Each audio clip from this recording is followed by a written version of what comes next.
Texan. I am a Texan and I am a proud Texan.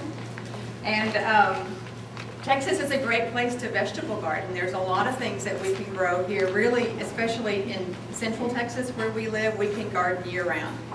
And we're going to talk a little bit about, we're going to focus on the fall vegetables today. And I'm using a clicker.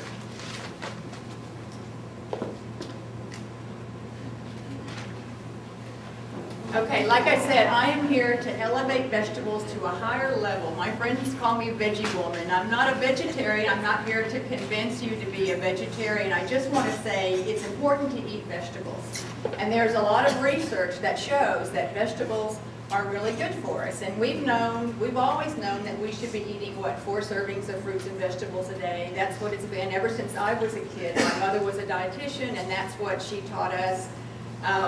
Now they're saying 5 to 9 servings of vegetables a day. Depending on who you talk to or what pyramid or food guide you look at, it's 9 to 13 servings a day. The bottom line is that no one is going to tell you to eat fewer vegetables.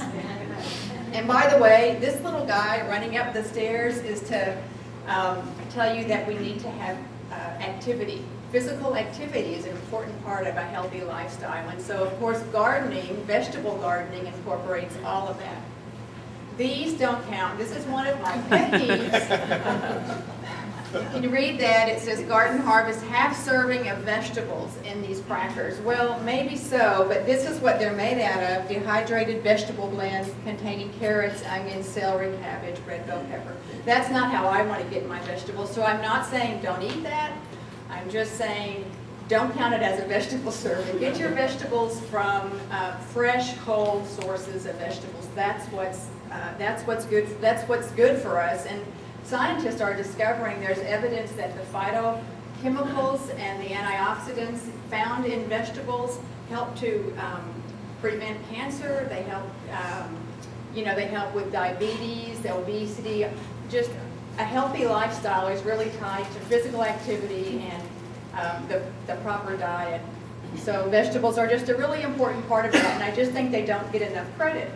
We're so, our society is so fast. Everything has to be convenient, and for it to be convenient, it's got to be processed because it's quicker. So having a vegetable garden kind of helps you slow down and think about that. How many of y'all had grandparents that had a vegetable garden? I bet probably everybody in the room did.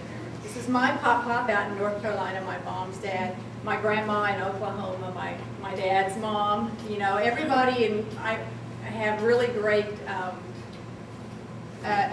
ancestors, a heritage of vegetable gardening in my family. How many of y'all know a kid now that has a garden at home, a vegetable garden at home?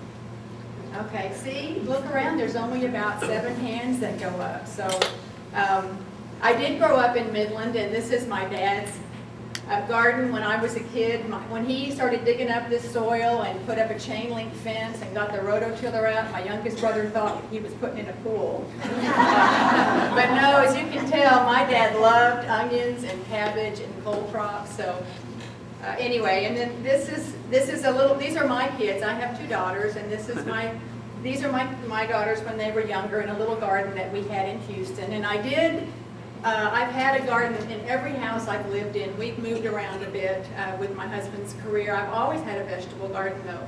And my kids have grown up now. I have an Aggie and a Longhorn. And this was my birthday present last year. I don't know if you can tell what's in the back of the truck, but they were both home last June. My birthday is in early June, and they were home last June and said, "Mom, can we borrow the truck?"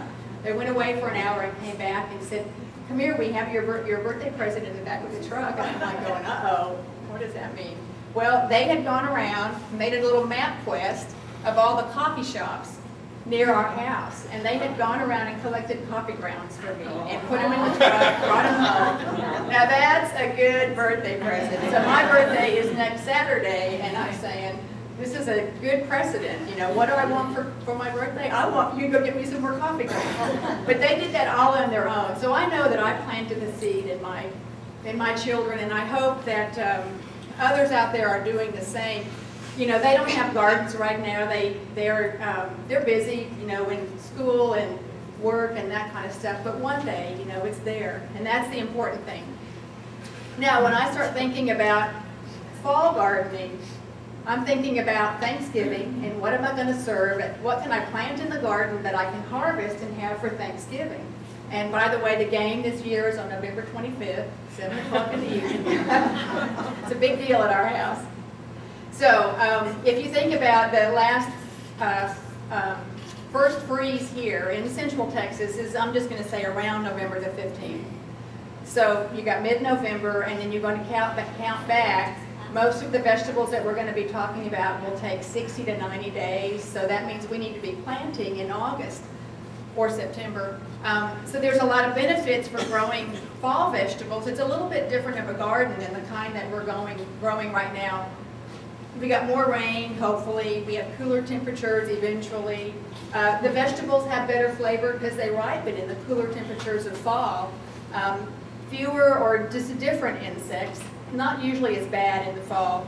And then the plants we're going to be talking about are tolerant of the cold weather that we have. We don't have really severe winters normally, so we can grow a lot of stuff. The cons are, we do have shorter days in the fall. You know, days are getting shorter. Takes a little bit, everything grows a little bit slower once we get into that cool season. Sometimes yields are lower, and the biggest con is that we have to start that garden for the fall in July and August when it is an inferno outside. So that's the hard thing. So in order to create a hospitable environment for your vegetable plants you're going to be putting in the ground, there's a few things that we can do. One of them is just, you know, if you're planting in August and it hasn't rained since May, you need to make sure that you water the soil before you plant, even a couple of days. And I don't mean just go and water the surface, like the way my kids used to do when they were little, where they just said, okay, Mommy, I'm watered. You go over there and the water, you know, just barely, you didn't even sink in or soak into the soil. So you need to really water your soil, make sure that soil is moist and ready to accept those plants. Whenever you get the transplants in the ground, you can use shade cover to give them a little protection. You can use stuff like old screens or lawn chairs or an umbrella, a piece of wood, anything that will just shield them from the hot sun while they acclimate. You know, maybe maybe I leave that stuff out there in the garden for a couple of weeks, just till the roots have a chance to get established. Floating row cover, are y'all familiar with that? I did bring some with me. It's a lightweight polyester fabric, and you can use this to protect your plants from insects. There's heavier kinds that you can use to protect your plants from frost. It gives a little bit of wind protection, and it also lets the water and sunlight go through. A few principles of organic gardening. I'm not going to focus on this today, but just wanted to stick this in here. Probably the most important thing is that you're building the soil, that you have good soil. The life is in the soil. So compost, mulch, cover crops. You want to learn to identify the pests that are in your garden, and I'll have some slides at the end to give you a good look at some of the most common pests in a vegetable garden. You want to encourage beneficial insects, so that's why you need to know who are the good guys and who are the bad guys. Limit the use of pesticides, whether it's organic or synthetic. Even organic insecticides can kill the good guys. You know, if they're coating them and they're smothering them, they can do that to a lady beetle as easy as they can do it to an aphid. So, yeah, I just would say limit them and be careful with how you use them. And then also, I just tolerate some damage. It's okay if I don't panic if something gets eaten. It's okay.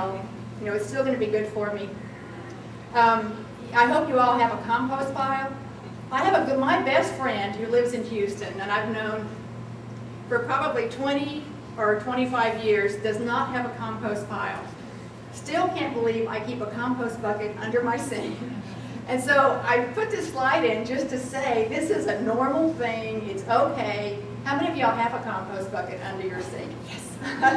And if you don't, this is just a brown bucket. I've had it for years. It's moved with me from Houston to Chicago, back to Houston. Now it's under my sink in Austin. It's just a little, it's about a 2-gallon bucket, and it's not that big, so it forces me to go out to my garden on a regular basis and empty it.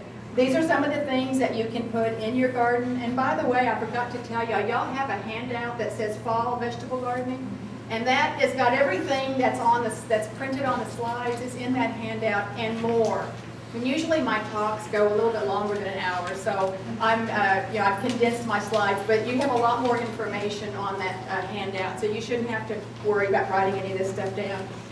So anyway, once you get your compost bucket is full, take it outside, empty your compost, and then fill it up again. As a vegetable gardener, you'll be amazed how quickly that compost bucket fills up, because you're always trimming and healing and cutting vegetables, and fills up pretty fast. And then another important technique is just to remember